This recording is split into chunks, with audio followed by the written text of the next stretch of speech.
Dans cet épisode, je vous propose de découvrir le pouvoir de la pensée magique.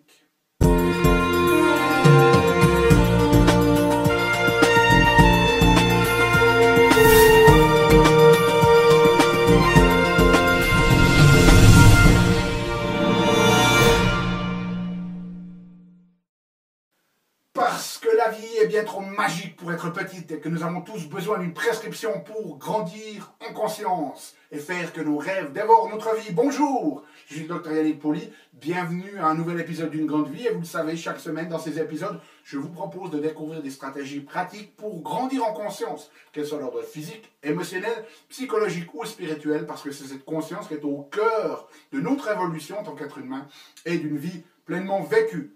Alors, aujourd'hui, dans cet épisode, j'aimerais vous parler du pouvoir de la pensée magique. Et puis, vous savez, on est dans une société finalement très mentale et très rationnelle, ou du moins, on le croit, on aimerait nous le faire croire, et il y a énormément, notamment si vous regardez la télévision, énormément de philosophes ou d'essayistes qui finalement basent toute leur finalement argumentation sur la raison, et vous êtes très certainement conscient que finalement on n'est pas des êtres aussi raisonnables qu'on veut bien le dire. Nous sommes aussi également des êtres très émotionnels et nous avons souvent des pensées qui ont attrait un petit peu au magique, aux superstitions, et vous allez voir que ce n'est pas nécessairement néfaste pour nous. Donc comme je vous disais, nous avons tous un petit peu ces situations où finalement nous embellissons un petit peu nos perceptions de la vie, ou alors nous attachons une symbolique particulière à des objets qui fondamentalement n'ont pas nécessairement énormément de valeur intrinsèque en soi, ou alors on aime bien croire ce que l'on croit déjà. Vous avez peut-être entendu parler de ce phénomène dans les médias de fake news, donc des faits qui sont, ou des scoops qui sont complètement montés, qui n'existent pas, qui sont des mensonges, mais plein de gens y croient parce que finalement ça soutient déjà leurs croyances intrinsèques. Donc on voit qu'on n'est pas aussi rationnel que ça, mais que ce n'est pas nécessairement une mauvaise chose pour nous. Je vais vous parler ici de 4 exemples dans lesquels le fait de croire un petit peu à la magie, aux superstitions est en fait bon pour nous. Et le premier, c'est ce que j'appelle le pouvoir des pattes de lapin. Et si vous êtes peut-être allé dans des lotos et que vous avez des gens qui jouent régulièrement, vous allez voir qu'ils ont apporté un petit peu plein d'objets pour leur tenir chance, plein de gris-gris et de choses comme ça.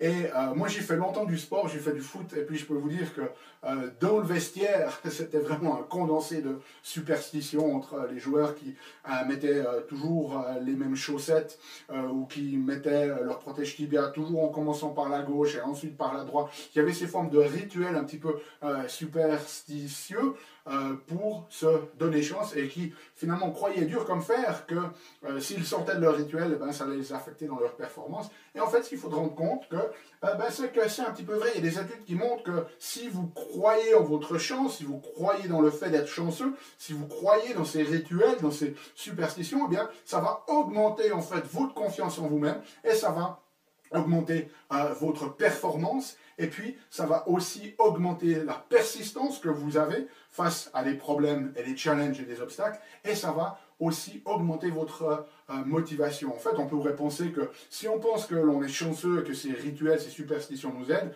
que finalement on n'a pas grand-chose à faire et que l'univers en fait va travailler pour nous. Eh bien non, c'est le contraire. En fait, lorsque on se sent chanceux, on est encore plus motivé à passer à l'action, parce que finalement on se sent soulevé par l'assistance, si vous voulez, ou l'aide de l'univers. Donc ça, c'est le premier aspect, le fait de croire en sa chance est en fait bon pour nous.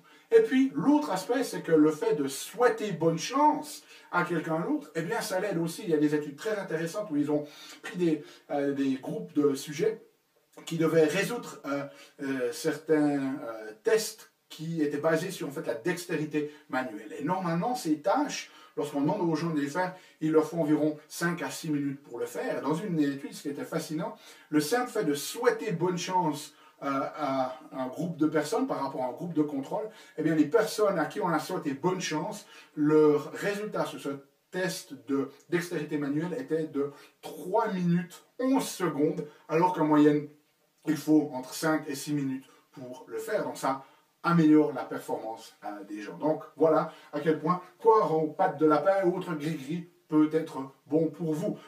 Pardon.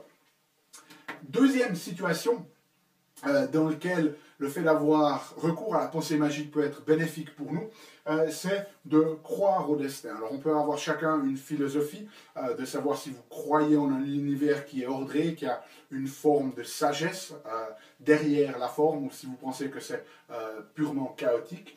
Mais la notion ici elle est la suivante, c'est qu'on a cette notion de ce qu'on appelle locus de contrôle. Et en général, plus vous avez un contrôle intérieur sur vous-même, plus vous êtes satisfait de votre vie, moins vous avez de contrôle, le plus vous êtes influencé par les événements autour de vous, moins vous êtes satisfait et heureux dans la vie. Et en fait, ce que la recherche montre, c'est que ce locus de contrôle, ce n'est pas d'avoir toujours un locus de contrôle interne qui est nécessairement bénéfique. Dans certaines circonstances, donner le contrôle aux circonstances extérieures peut être très très bénéfique. Donc dans la vie quotidienne, sur des événements de la vie quotidienne qui sont réguliers, vous avez meilleur temps d'avoir un locus de contrôle interne, c'est-à-dire d'avoir cette impression que vous avez le contrôle des choses. Par contre, lorsque des événements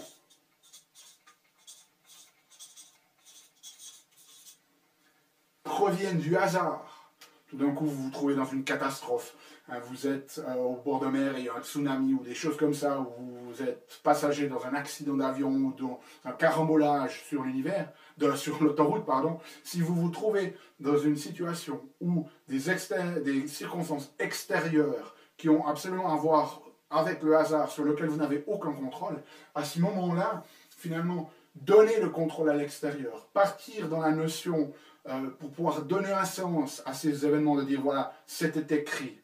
Un petit peu la notion du monde arabe de Inch'Allah, c'est Dieu qui l'a voulu, eh bien ça nous aide à donner un sens à ces circonstances. Donc de nouveau, dans les cas-là, le fait de croire au destin, de donner une perspective, de partir de l'angle de vue que c'était écrit, que c'est l'univers qui l'a prévu, et de vous poser la question comment je peux en bénéficier, qu'est-ce que je retire de cette expérience-là, eh bien, va nous aider beaucoup plus que de rester sur ce locus interne où on pense avoir le contrôle sur la situation.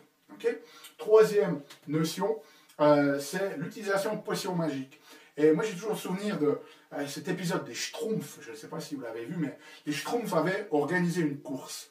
Et un des Schtroumpfs, en fait, je ne me souviens plus lequel, mais il était parti un petit peu perdant, il voulait abandonner parce qu'il pensait qu'il était incapable de participer et de gagner à cette course. Et le grand Schtroumpf lui avait dit, bon écoute, pour t'aider, je vais en fait te donner une potion magique. Et il y avait appliqué, si je me souviens bien, une forme de potion sur le nez. Et le Schtroumpf, eh bien, avait gagné cette course. Et lorsqu'il remettait les prix, il avait dit, écoutez, je ne peux pas accepter le prix parce qu'en fait, j'ai triché. Le grand Schtroumpf m'a donné une potion magique. Et en fait, il s'agissait simplement de confiture. Okay. Et là, ce qu'on a, c'est tout simplement la notion d'effet placebo. Okay. Et ça, eh bien, on sait que c'est extrêmement puissant. Dans les études qui se font au niveau scientifique, en médecine, on a tendance à positionner ce placebo comme quelque chose de négatif. On dit, voilà, c'est l'effet placebo. En fait, l'effet placebo, c'est la capacité de notre corps à guérir par lui-même. Et c'est non négligeable. Dans les études, environ 30% des gens répondent à l'effet placebo, c'est-à-dire qu'on leur donne des pilules comme au Schtroumpf, qui ne contiennent absolument rien d'actif dedans, mais le simple fait de croire à la pilule va générer, mobiliser les ressources de guérison du corps, et ça, c'est non négligeable. Et ce qui est très très intéressant avec cette notion de placebo, eh bien, c'est que même si vous savez que c'est un placebo, ça va fonctionner. Donc même si on vous donne une pilule placebo, qu'on vous dit que c'est placebo, le simple fait d'entrer dans ce rituel un petit peu de prendre les médicaments, eh bien, même s'il n'a aucune substance inerte, ça va aussi déjà vous aider. Donc, ne négligez pas cet effet placebo et ne négligez pas non plus son opposé qui est l'effet qu'on appelle nocebo, c'est-à-dire que le fait de croire à quelque chose de manière négative va en fait avoir l'impact sur votre physiologie. Okay? Donc ça, c'est très très important. Et puis, finalement, dernière situation dans laquelle la pensée magique peut nous aider, c'est ce qu'on appelle l'amour irrationnel, et ça c'est absolument bien écrit dans la littérature, c'est que si vous êtes dans une situation de relation et que vous voyez la personne finalement un peu meilleure qu'elle ne l'est vraiment, que vous voyez cette personne plus proche de votre idéal, de la personne qu'elle ne l'est, eh bien, ça va améliorer vos relations avec cette personne, ça va améliorer la relation, ça va améliorer la satisfaction dans la relation et dans le mariage, et ça, c'est quelque chose de non négligeable. Donc, le fait, finalement, de percevoir les choses un petit peu plus roses qu'elles ne le sont vraiment, eh bien, ça vous aide sur votre satisfaction, et donc, il n'y a aucun problème à avoir ça. Et ce qui est très, très intéressant, c'est de voir que dans les études qui sont faites, lorsqu'on demande aux gens, finalement, d'apprécier les choses, la réalité telle qu'elle est, eh bien, les personnes qui arrivent le mieux, c'est les personnes qui sont déprimées. C'est ce qu'on appelle le réalisme de la dépression.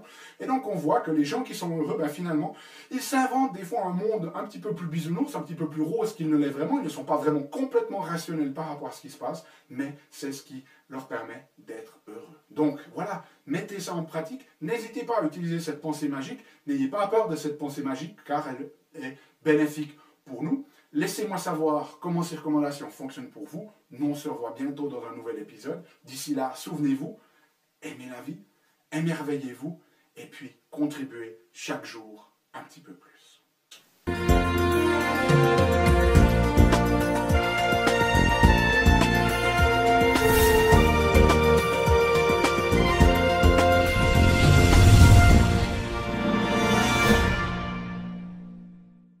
Salut, c'est Yannick. Alors, t'as aimé cet épisode? Sais-tu que tu peux rester connecté et même approfondir le sujet en faisant 3 choses?